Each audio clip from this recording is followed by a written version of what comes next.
Посмотрите, доказательства бар. А эмне үчүн ал мисkin бала алып калып атат? Эмне үчүн? Жоқ, эмне үчүн? Сиз подождите. Сиз азыр телефонду көрүп туруп, көп чыккан жоксуз да.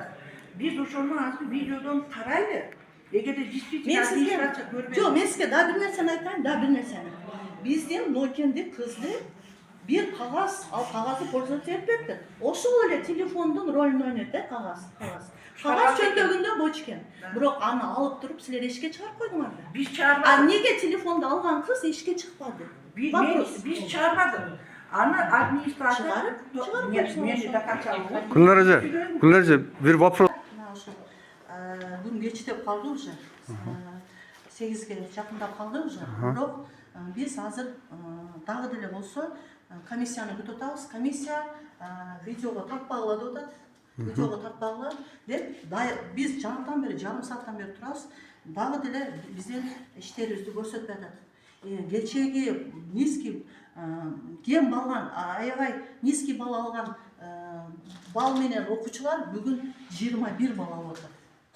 Садыр Нуркожоевич, сизден суранычы, мындай учурлар биздин Кыргызстанда болбой тургандай кылып чечип берсеңиз жакшы болмок эле, Садыр Нуркожоевич. Себеби дегенде биздин балдар жашоодо чынчыл, адилеттүү болуп чоңоюшун, чынчыл, адилеттүү болуп өзүнүн көрсөтүп билим алуусун каалайбыз.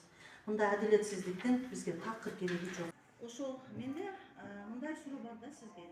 Эмне үчүн балдар апелляцияга өздөрү келип атышты? Эмне үчүн? А эмне үчүн менин баламда кечээки Атаханов Азамат кечээки тапшырмалары дагы туура болуп, анан ошо ответ ошо бир эле действиялары баары туура болуп туруп, анан мындайча айтканда кичине эле бир эме болсо 0 коюп коюптуңар. Силер аны текшербей аттыңар. Мен так айтып кетсем, бул олимпиадада бардык балдар киришти, туура. Ал боюнча жакшы уюштурулду. Бирок апелляцияга киргенде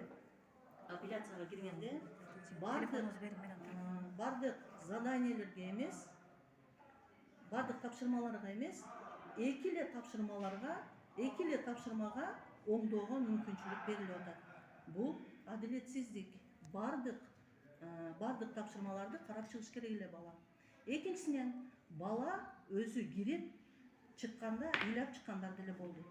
Потому что балдар эме тапшырмасын көрүп, маанайы түшүп, эжекесинин поддержкасы менен, колдоосу менен кириш керек эле.